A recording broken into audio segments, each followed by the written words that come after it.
Pleno rekapitulasi penghitungan suara berjenjang tingkat kecamatan di Provinsi Bali telah selesai dilakukan Selasa 3 Desember.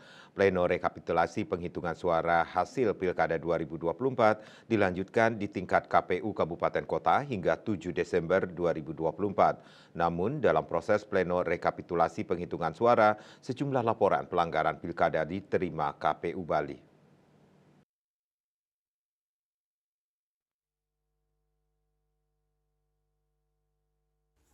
Bahkan sudah ada 2 TPS yang melaksanakan pemungutan suara ulang PSU, yakni di TPS 005 Desa Sangkan Gunung, Kecamatan Sidemen, Karangasem pada Minggu 1 Desember dan TPS 001 Tulikup Gianyar.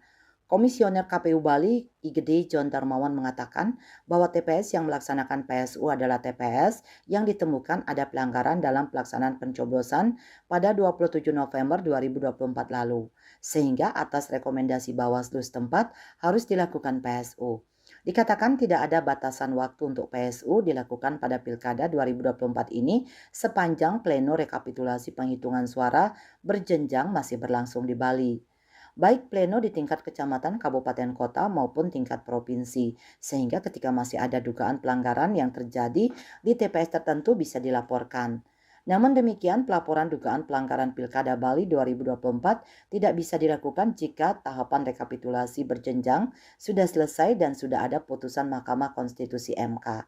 Sehingga apapun hasil pleno rekapitulasi yang telah ditetapkan oleh KPU dan sudah ada putusan MK sifatnya final. Sementara itu, Ketua Bawaslu Bali Putu Agus Tita Suguna mengungkapkan bahwa hingga kini Bawaslu Bali telah menerima 2 laporan dari awal tahapan pemilihan serentak Pilkada Bali 2024, yaitu 1 diregistrasi rekomendasi pelanggaran administrasi dan 1 tidak diregistrasi setelah penelusuran tidak ditemukan pelanggaran pemilihan.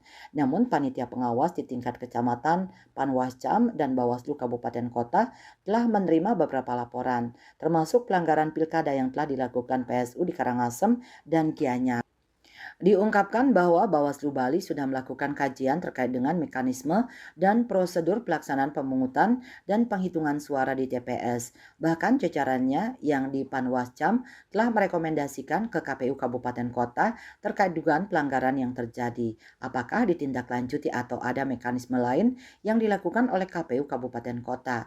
Selain itu, di Kabupaten Tabanan juga telah dilakukan penyampaian pelanggaran kode etik untuk kelompok penyelenggara pemungutan suara KPPS, yaitu KPPS 09 Daupeken, Kecamatan Tabanan.